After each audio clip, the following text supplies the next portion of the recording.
Hello everyone. Today I'd like to talk to you guys about the paper by Marcus and Nevis called Rigidity of Min-Max Minimal Spheres in 3 Manifolds. So I'll just write down the authors' names in case anyone wants to check out the paper. So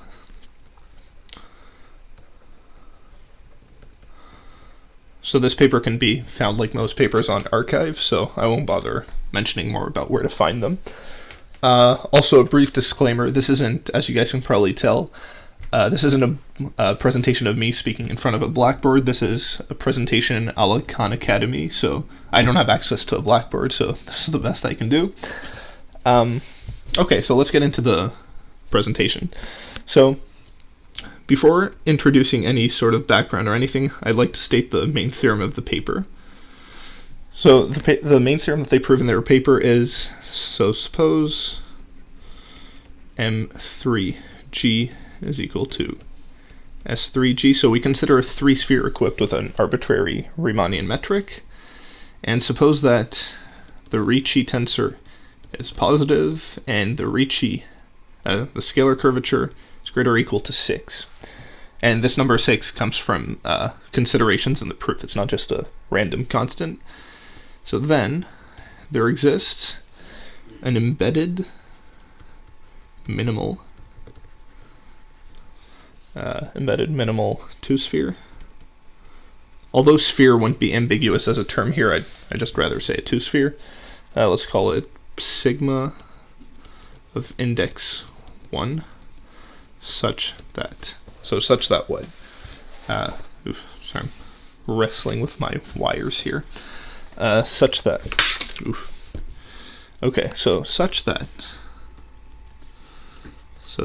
the one width of the 3-sphere with respect to the metric G is given by the area of the 2-sphere sigma, and it's bounded above by 4 pi.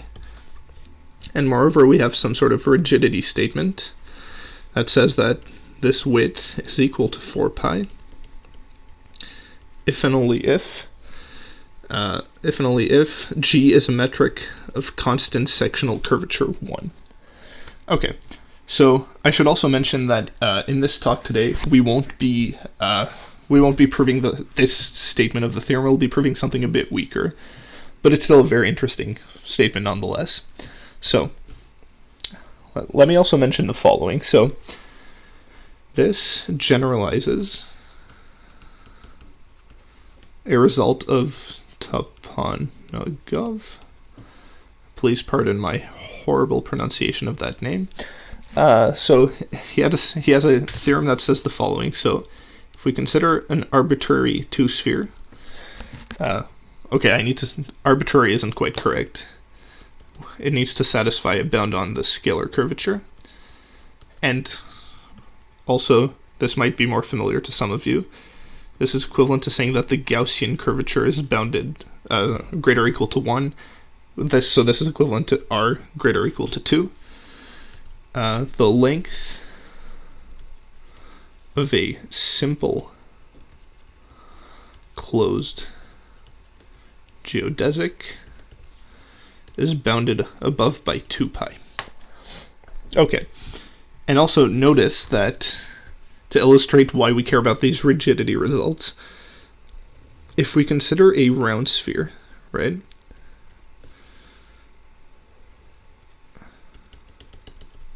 So this is S2 round, so the natural 2-sphere in R3. So a simple closed geodesic is a great circle on the 2-sphere, the round 2-sphere, right? And notice that, so on the round 2-sphere of radius 1, what do we have? So we have that the length of great circles is precisely 2 pi. Right? Or if you guys prefer 2 pi r, but radius 1, so it's 2 pi. So this shows that this is in a certain sense sharp. So this bound is somewhat sharp, right? In some sense. Okay, so that means the theorem that they prove in their paper is a sort of generalization of this. And why is it actually a generalization? It's because geodesics can be thought of as one-dimensional minimal surfaces. Okay, and don't worry, we'll be going briefly over all of these things in the talk. So, okay, so a few questions arise before giving any sort of proof. We need to understand a few notions. So what do we need to understand? So we need to understand the notion of a minimal surface, which we'll go over since we didn't go over it in class, because, we didn't have time. And then we need to also go through the notion of index of a minimal surface. Okay, so these are the two main things that we'll have to go through first, and then we'll go through a few more notions that we didn't necessarily cover in class in detail. So okay. So the first thing we need to go through is minimal surfaces. That's the first thing. So this is going to be split up into defining a bunch of quantities and then seeing why this is useful. So how are we going to do this? So I forgot to mention one thing. Let me mention this quickly. So all manifolds are, so throughout the talk, not just now, anytime we have a manifold, it's going to be closed. So, i.e. compact and boundary is empty. Okay, so this is going to be key in one of the proofs, so we're going to remember this. Okay, so suppose we have an n-dimensional Riemannian manifold, and we have an embedded hypersurface, which is oriented with, let's say, a unit normal nu. And okay, so now we define, so first off, we define the second fundamental form. So sometimes I'll either denote it by A or by A sigma if I want to specify what surface I'm referring to. So it's a 0-2 tensor, or tensor field, I guess you should say, with components given by Aij is equal to G of the connection on Eij at nu. Okay, so what should I don't think I need to mention what EI are, but just in case. So EI is a frame, or local frame for T sigma. Okay, so this defines the components of the second fundamental form. And then moving on from this definition, we can define the mean curvature of sigma. So H, or you could denote it as H sigma if you want. This is defined to be the metric trace of the second fundamental form. And in components, all this means is G upper ij, A lower ij, so some, or that might be ambiguous given that we have a surface sigma, so we're adopting the Einstein convention here. So this defines mean curvature, and then since we now know what mean curvature is, we can finally define a minimal surface. This is admittedly a very unnatural way of defining it, but sigma is minimal if the mean curvature vanishes. Okay, so this is our definition of a minimal surface. Now, what we're going to see is why this is a useful notion of curvature, like just to basically show that this doesn't come out of nowhere. So, theorem. So this is known as the first variation of area. Okay, so I'll first state it. I'll state the mathematical formula, then I'll give a sketch saying what I mean by this. So the time derivative at 0 of the area of sigma phi t is equal to the integral along sigma of phi h, where h is the mean curvature of sigma. Okay, so what's this family of surfaces? Oops. Okay, so suppose we have our surface sigma with a unit normal nu. Now we can construct families, or perturbations if you prefer, sigma phi, oops, it's been a while since I've used this pen, so it's going to take me a while to get back into it. So we have sigma phi t to be, so it's a normal perturbation of sigma with speed phi, and, or I guess it's a one parameter.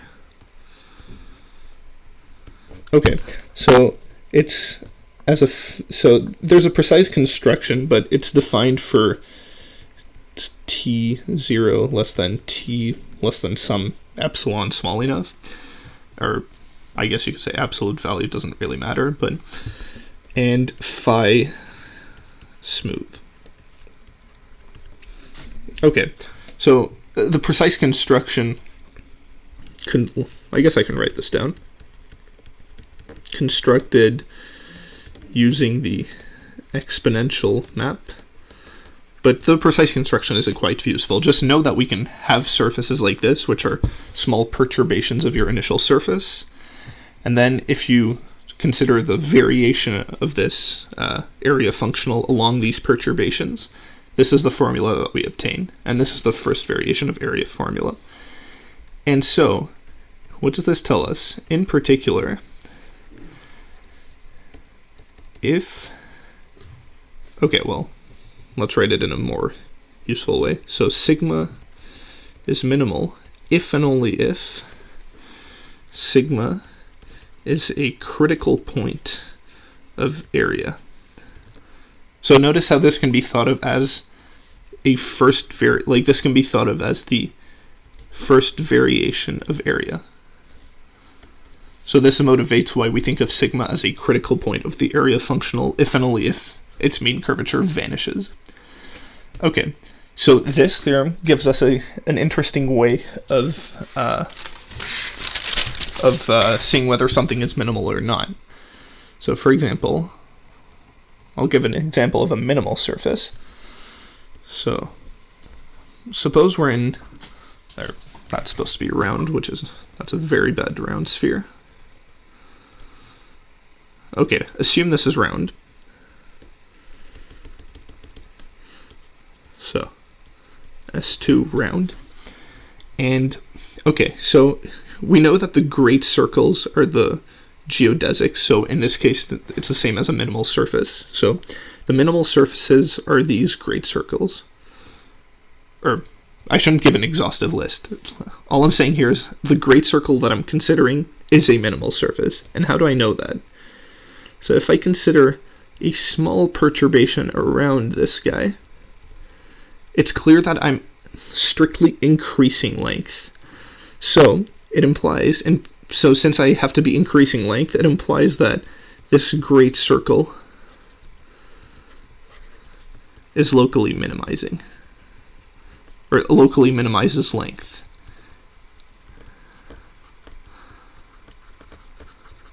Right?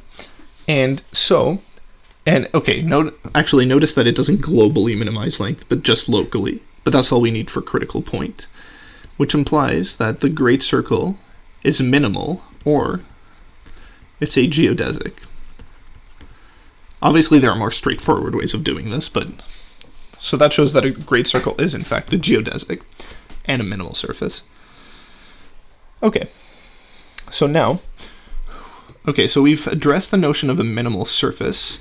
Now what remains to be discussed is the notion of index. Okay, so suppose sigma is minimal.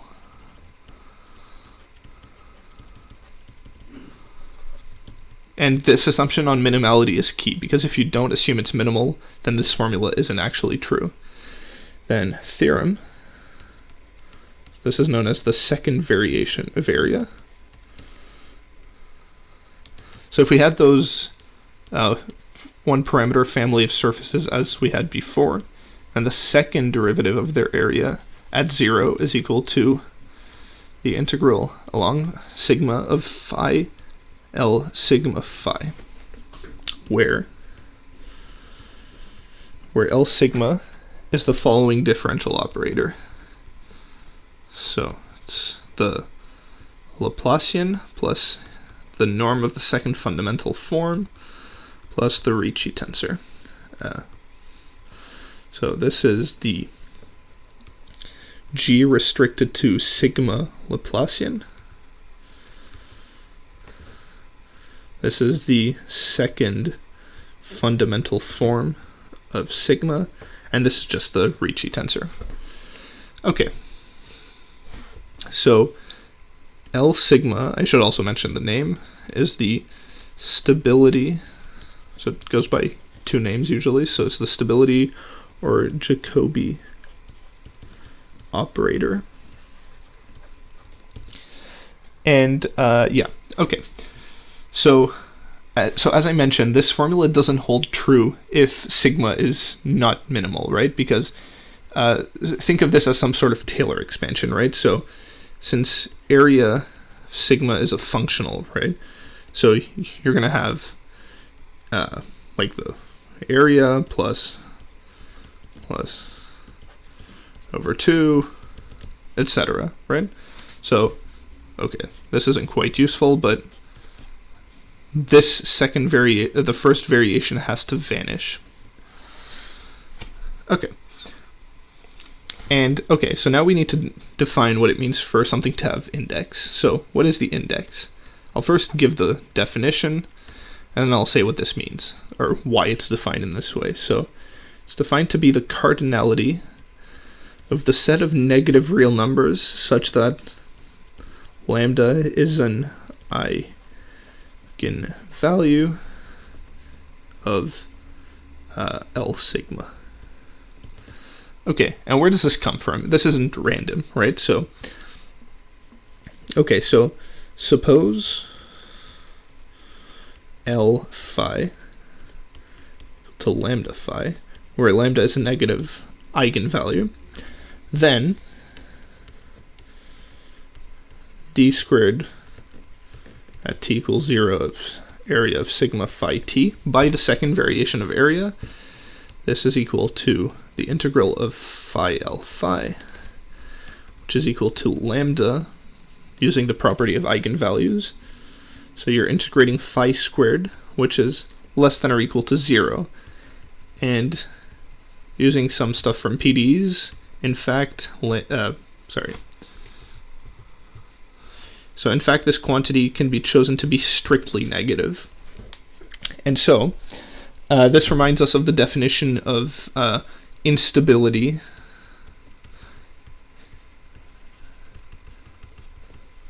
of critical points in calculus. So this is where this definition comes from. It's not entirely random. Okay, so now let's switch blackboards. Okay, so now what we're going to have to discuss is the notion of a sweep out. So, sweep out. Actually, before anything, I'd like to check how much time I have.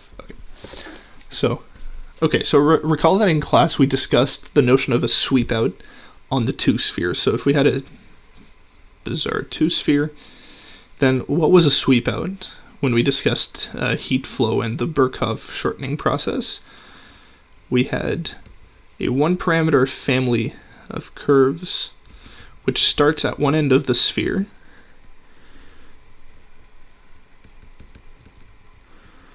and then so we have these guys, then they approach the end and then degenerate to points on either side. So this is a very bizarre sweep out, but you get the idea. Okay, so this was a sweep out of S2 by S1s. Okay, so basically, I don't want to give the formal definition of a sweep out because I won't be using it, but so a one parameter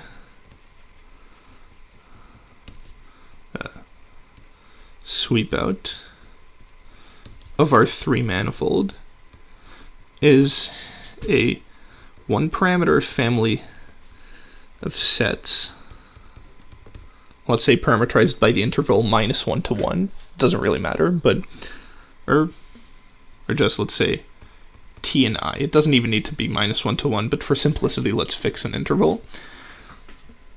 So we need to have this picture, right? So if I have a sphere, then I need to have, let's say that it starts at one point, then so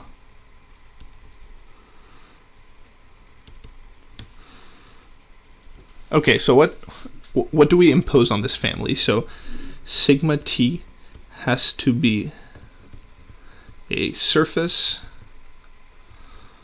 for almost every t. Not necessary.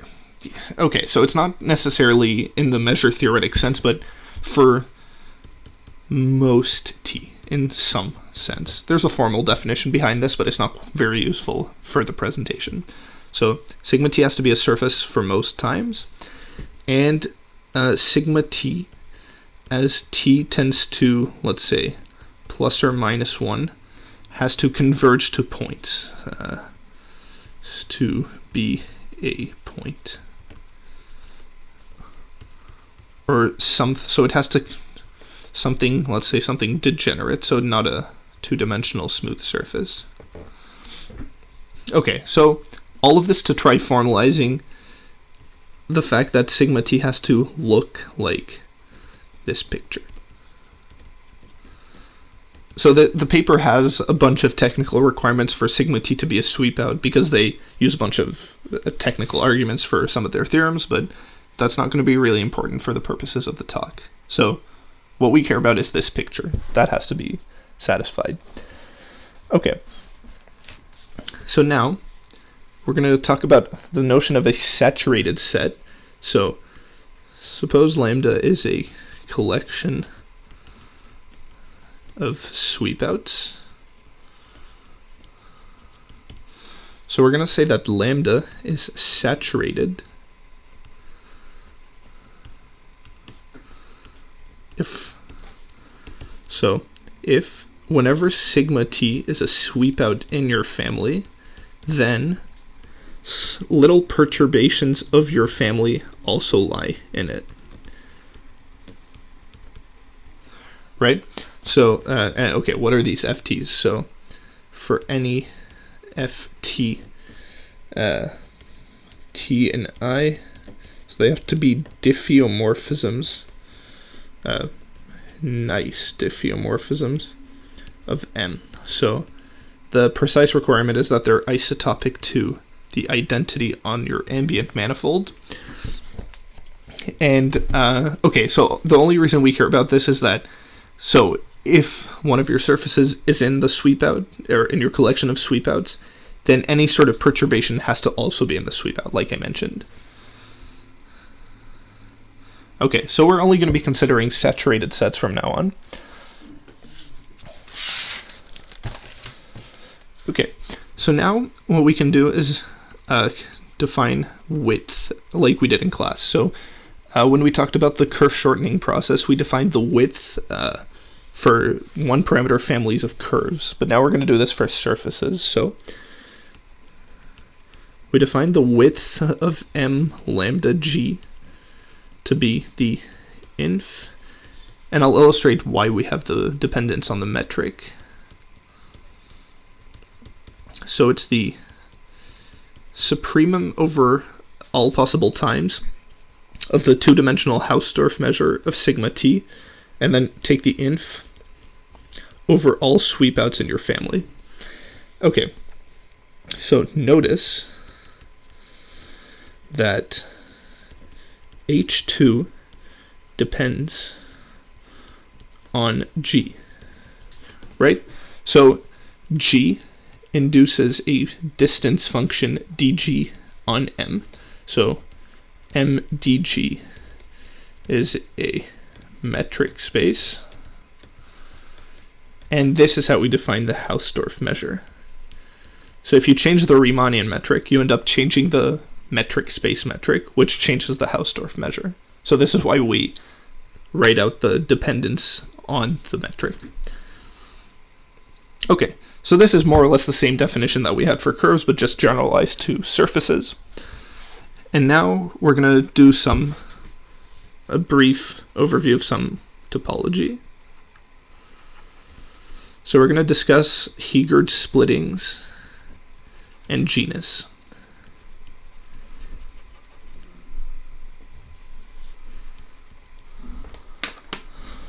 Okay, so what are these?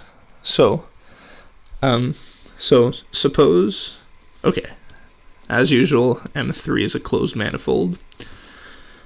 So a surface sigma in M is a Heegard splitting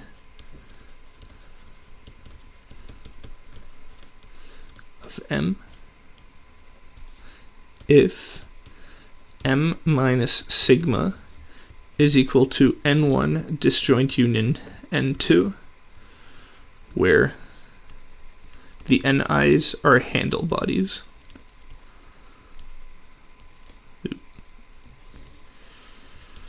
Okay. Okay, so that's the definition of a Heegard splitting, and before giving examples, I want to define the notion of a Heegard genus as well. So the Heegard genus of M is the smallest genus of a Heegard splitting of M. Okay, so now let's give an example. So suppose that we consider the 3-sphere. Notice that since this definition is only topological, I can consider the round sphere.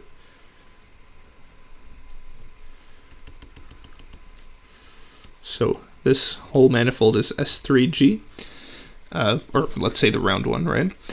And then this guy is, so sigma is an embedded, is an S2, right? And it's the natural one, right? The one that splits S3 into 2 equal halves. Then, okay, so M minus sigma, or M is S3, right? So this is equal to N1 disjoint union N2, where N1 and N2 are these 2 halves, where Ni are homeomorphic to 3 disks. So, sigma is a Heegard splitting. Okay, this Heegard either has 1 or 2 A's, I'm not quite sure, so take the spelling with a grain of salt. So it's a Heegard splitting, and genus of sigma, since it's a 2-sphere, is equal to 0. So, since you can't have a cardinality which is smaller than 0, the Heegard genus of S3 is 0. Which one would expect, right? I mean, just from this illustration. Okay, so before actually getting to any sort of result or proof, we need to talk about the canonical sweepouts that we're going to want to consider.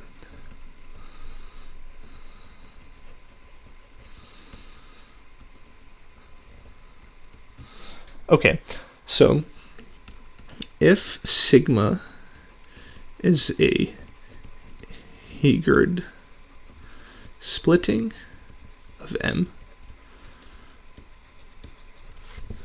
then,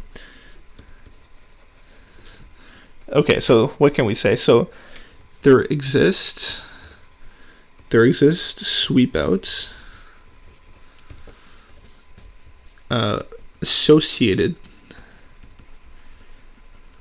to sigma let's call them sigma t.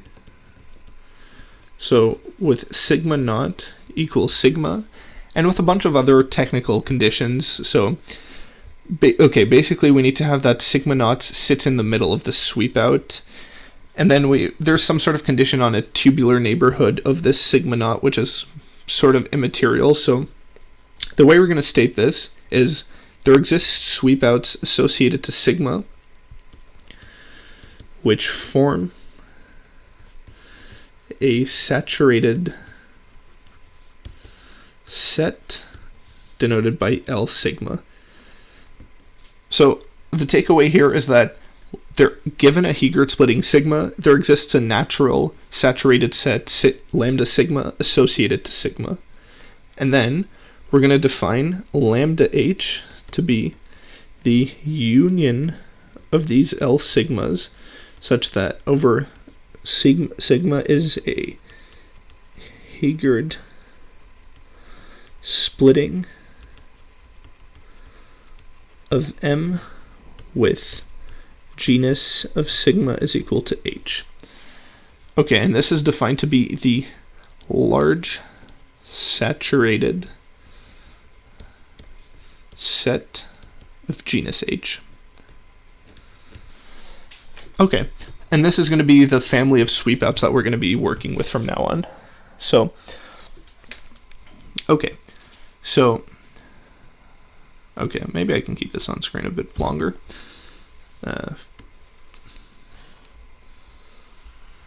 Okay, so now we can start moving on towards some sort of proof, like the main theorem that we're going to want to consider. So, before doing any of that though, what we're going to have to do is talk about the Ricci flow briefly, which is going to appear in a while. So,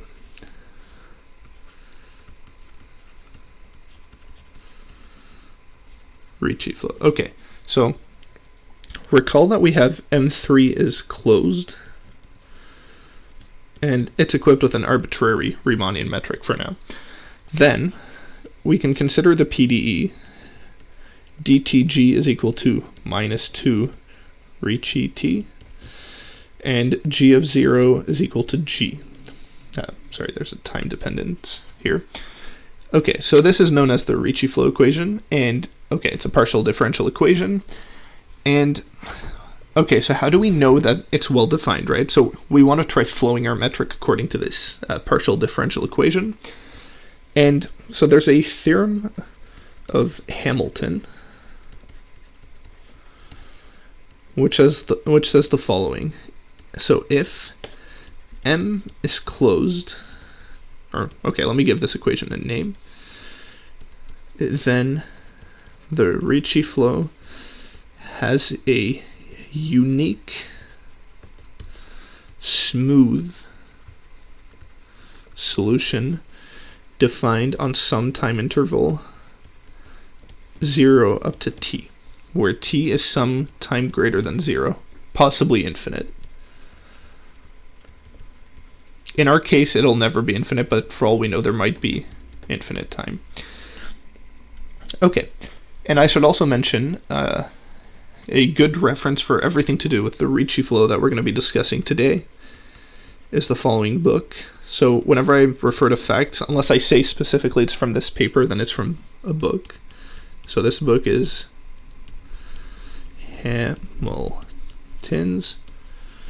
Ricci flow by Chow, New, and Lee.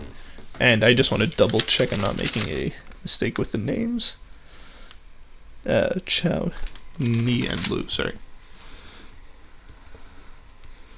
Okay.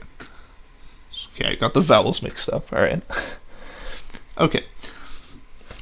Okay, so since our manifold is closed, we know that we're allowed to flow it by Ricci flow, and we can talk about unique smooth solutions up to a certain time.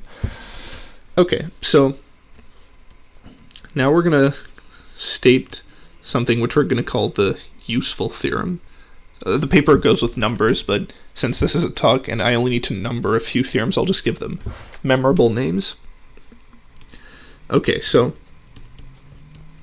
the width of M lambda h gt is greater or equal to the width of m lambda h g minus 16 pi minus 8 pi floor of h over 2 t for 0 less than t less than big T. Okay. So also notice here how I mentioned before we always put into evidence that the width depends on the metric, and this is why, because the width here depends on a metric involving t and then not involving t. Okay, so we're not going to be proving this theorem, but we're going to use it. Okay, and we're going to use this theorem to prove the main theorem for the talk, which is the following theorem. And I'll call it our main theorem. Just gonna grab a drink. Okay. So recall, as I mentioned, that all manifolds are closed. So suppose M3G has Ricci G greater than 0, scalar curvature greater than 6, and assume that there are no non-orientable embedded surfaces.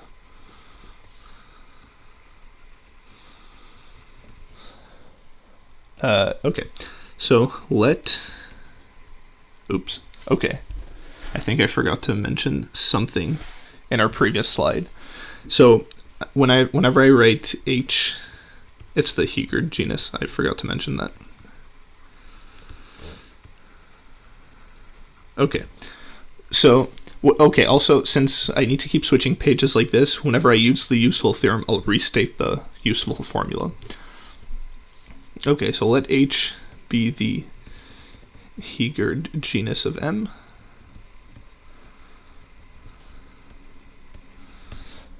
Okay, then we have an upper bound on the width at time equals 0, or, well, in this case we're not even referring to time. 4 pi minus 2 pi floor of h over 2, which is less than or equal to 4 pi. Okay, so notice here, by the way, that in order for this whole inequality to hold, we're going to end up having to derive a condition on the genus. Okay. And, okay, I should probably state the rigidity condition, which is important. So, moreover, the width is equal to 4 pi if and only if M is homeomorphic to S3 and sectional of G is identically 1. Okay, and notice that this kind of reminds us of the main theorem that they state. It's not quite as general, but it's similar. Notice also that we're not referring to indices of minimal surfaces, we're just talking about the width here. Okay, so since we have an if and only if statement in the rigidity, I should also make one quick remark. The direction, so if M is equal to the 3 sphere with G, right? But G has sectional curvature 1, then it's the standard round sphere of radius 1. And we already know that the corresponding width is equal to 4 pi. So the other direction is the only hard one. Okay. Okay, so now we can get to the proof. So we have 2 steps. So I'll just outline what we want to show. So we need to show that width is less than or equal to 4 pi, and width equals 4 pi implies M is homeomorphic to the 3 sphere, and M is homeomorphic to, and sectional of G is identically 1. That's what we need to show. Okay, so proof. So this is going to be broken up into a bunch of steps, but Okay, so let g of t be a Ricci flow on a maximal time interval. So all the be a smooth. So all this means is that we can't extend g of t to be a smooth solution on a bigger time interval. So t might be infinite, but it's smooth on this interval and it can't be made any bigger. Okay. And just briefly, for those of you who might have forgotten, since I don't want to keep going back to slides, so the Ricci flow is the following initial value problem.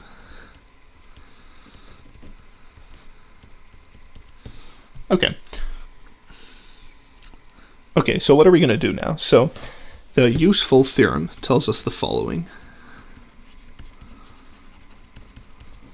So it doesn't really imply, this is just the statement of the theorem.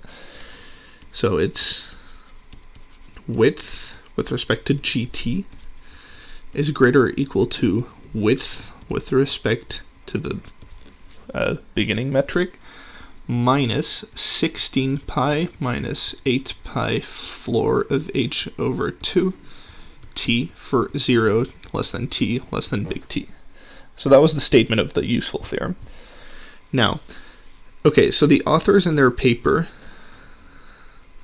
they prove the following.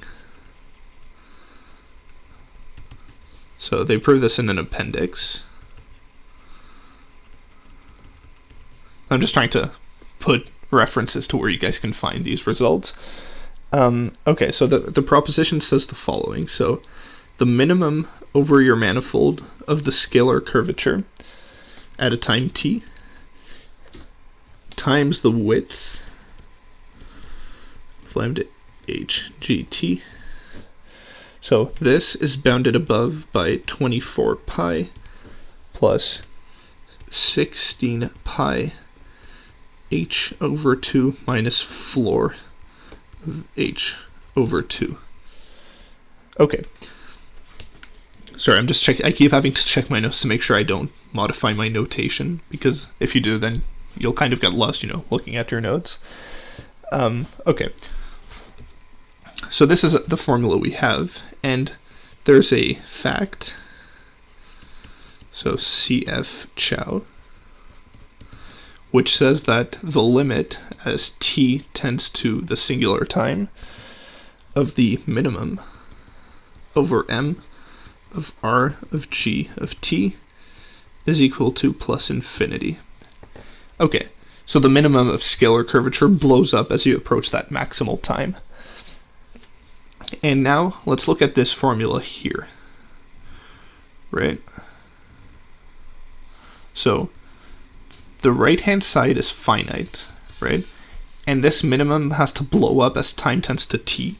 So in order for the left-hand side to stay bounded, what do we need? So by taking the limit, we must have that the limit t going to big T of the width, this has to be 0. Right? I mean, assume that the limit were not 0, but finite. So if the limit were 0, were non-zero but finite, then the left-hand side, the limit would actually be infinity, and infinity is clearly not bounded by some known constant. So it follows that the limit actually has to be 0. Okay, so let's look at the statement now from the useful theorem, right? So let me give it a name, star. So formula star, now let's take the limit as t goes to t. So I hope everyone can see my cursor, I'm not quite sure. So the left-hand side, as we take the limit, goes to 0. And then the right-hand side, so we'll have the following. So 0 is greater or equal to the width minus, and since we're taking the limit as t goes to big T, the factor of t that we had here becomes big T. So equivalently, we have this. So it's less than or equal to 16 pi minus 8 pi floor of h over 2, big T. And okay, the one thing we might be tempted to complain about here is that, so for all we know, t may be infinite. So it's not quite clear how to interpret this, but we'll see that t is finite, so this makes sense.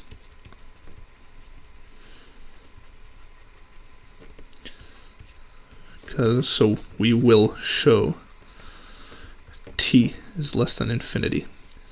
And so this whole thing makes sense. Okay, so now we have this formula here. And, okay, so now since we just claimed that it makes sense because t is less than infinity, let's show that. So this is the step we're tackling now. So under the Ricci flow, we have an evolution equation for scalar curvature, which is Laplacian of scalar curvature plus 2/3 of the scalar curvature squared plus other stuff. So again, all of this, like all these formulas are standard, so this appears, I believe, pretty early on in Chow. And so it doesn't quite matter what the other stuff is, but all that's important is that this whole thing is greater or equal to the Laplacian plus 2/3 scalar curvature squared. And okay, so, and now, so the thing to notice is that this is a heat type equation. And so we should think to apply the maximum principle, or applying the maximum principle of the scalar curvature equation. So in particular, what does it tell us? So now I'm going to be stealing the I'm going to steal the notation now from the paper. So if K1 denotes the minimum of R of G of T1, again, this is a scalar function, so it makes sense to consider the minimum. Then the maximum principle, again, since it's hard to find this in the to find what they mean by the maximum principle in the paper, I'll put the reference to Chow because they have a good statement for it. The maximum principle tells us precisely that the minimum over m of R of G of T is greater or equal to 3k1 over 3 minus 2k1 t minus t1 for all t such that 0 less than t1 less than t less than big T. Okay, so since this has to hold for all possible t1s, right, then take t1 is equal to 0. By the assumption in our theorem, we can take k1 is equal to 6. So then we obtain that minimum over m of R of G of T is greater or equal to 18, so 6 times 3, over 3 minus 12, and I'll put this down here again, 2 times 6. So t is t, and t1 is 0, so 12t. Now, so, okay, we factor 3 out. So this is 6 minus 1, so 6 over 1 minus 4t. And so this is defined for, well, let's see. So when is this defined? So defined for 1 minus, okay, let's solve 1 minus 4t is equal to 0. This is 4t is equal to 1.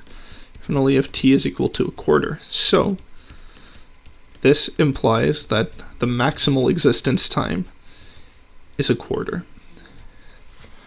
Okay, so that's all cool. Just to make that clear, it's also less than infinity.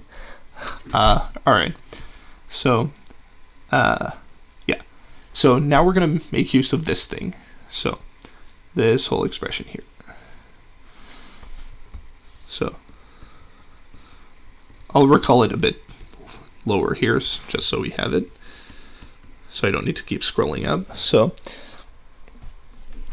recall now that that double star tells us this. So it's less than or equal to 16 pi minus 8 pi floor h over 2t. And now since t is less than or equal to a quarter, what are we left with? So 16 pi minus 8 pi h over 2 a quarter, which is equal to 4 pi minus 2 pi h over 2. Okay, so, all right, so through this whole discussion here, right, so what do we get? So we get that the width is equal to 4 pi if and only if, or actually, I guess we don't quite need if and only if in this case by the argument that we had above. So the width is equal to 4 pi implies that t has to be a quarter and h is equal to 0 or 1. Okay, so how do we know this? So if t were less than a quarter, then the width would be strictly less than 4 pi, right?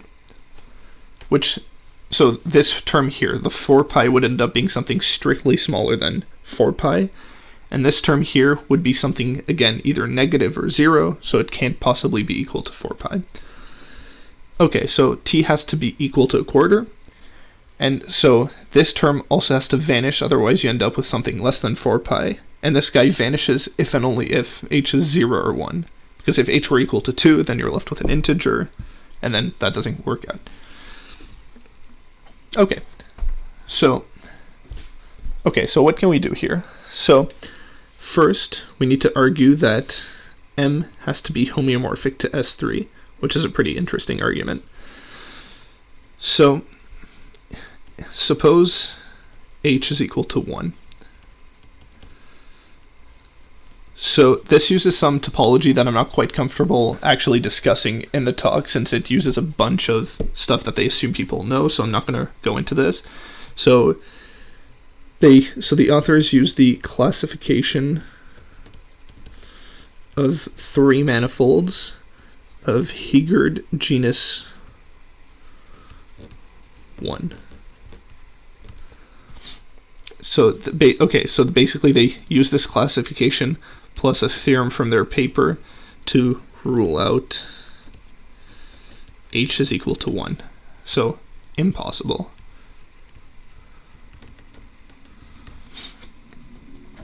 Okay, but the more interesting argument, at least in my opinion, is so now h has to be equal to 0, since h equals 1 is shown to be impossible. Okay, so there's a theorem called Frankel's theorem, which implies that the fundamental group of the manifold is trivial. Okay, so, and why is that a cool argument now? So what do we have? So we have pi 1 of M is equal to 0 plus M is a closed manifold. And so what does this imply? This implies that M has to be actually homeomorphic to S3 by the Poincare conjecture. Okay, so, which is a pretty cool argument in my opinion. Okay, so this shows that M is topologically a 3-sphere. Okay, and now the only thing left to show is that sectional has to be identically 1. So we're going to be using the maximum principle, and I'll say where we're using it, and we're also going to be using that in dimension 3, G, or sec, that looks very bizarre, sec G is constant if and only if G is Einstein. Okay, I keep forgetting this N. Okay, and what does Einstein mean? It just means that the Ricci tensor is proportional to the metric. Okay. Okay, so we're going to show that it's Einstein by using the maximum principle. And one thing to note is that if sectional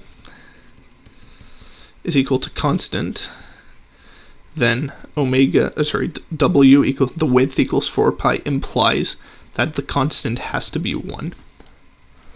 Okay, so how do we show now that the sectional curvature has to be constant? So let me recall something that we showed today. So using the maximum principle applied to the scalar curvature evolution, we showed that the minimum of scalar curvature was greater or equal to 3k1 over 3 minus 2k1 t minus t1 for 0 less than t1 less than t less than big T. And k1 was the minimum over the manifold of R of G T1. Okay, so up until the singular time T, so for, let's say, away from T, right?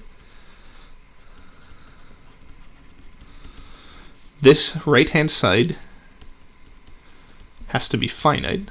So in particular, the denominator can't be 0.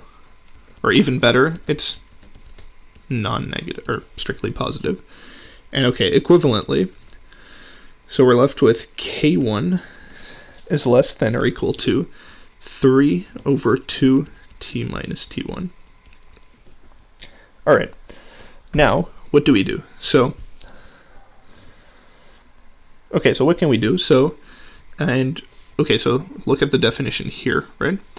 So now what we do is take time going to t, which was bounded above by a quarter, so we're going to take it to be a quarter in the limit. So k1, by taking the limit, now is less than or equal to 3 over 2 a quarter minus t1. And this is precisely equal to 6 over 1 minus 4t1. So to summarize, what we've shown is that minimum over m of R of G of t is less than or equal to, so I'm now switching I'm making t1 into t just by switching the notation. It's less than or equal to 6 over 1 minus 4t for 0 less than or equal to t less than, or strictly less than 1 over 4. But we also have that the opposite inequality holds, right? So that the minimum was greater or equal to 6 over 1 minus 4t. So it implies that we actually have equality.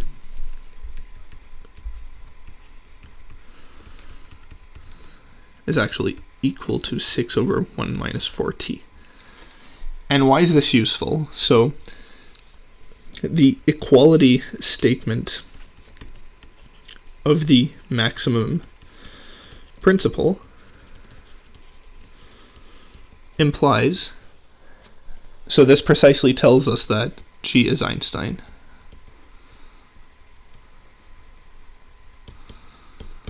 Okay, so recall implies sec of G is identically 1, or constant equals 1. So we're done. Okay, so now since we're done proving our main result, what I want to do is actually state not quite a generalization, but something that now uses in its statement, it uses our discussion about the index. So this is something that they prove using the theorem we just discussed, and a bunch of other stuff, of course. So now we're going to assume that we have m is equal to S3G. And now, okay, so what do we assume? So assume that this manifold has no stable, and I'll say what stable is in a second. So it has no stable embedded minimal two spheres. Okay, so stable if and only if index is equal to 0. Right? So it has no unstable directions. In other words, it's stable. So assume that this is the case, and note that the case Ricci greater than 0 implies this. So if r is greater or equal to 6, then there exists an embedded minimal 2-sphere sigma with index of sigma is equal to 1, such that the width of S3 with respect to G is equal to the area of sigma, which is less than or equal to 4 pi, with equality if and only if sectional curvature is identically 1.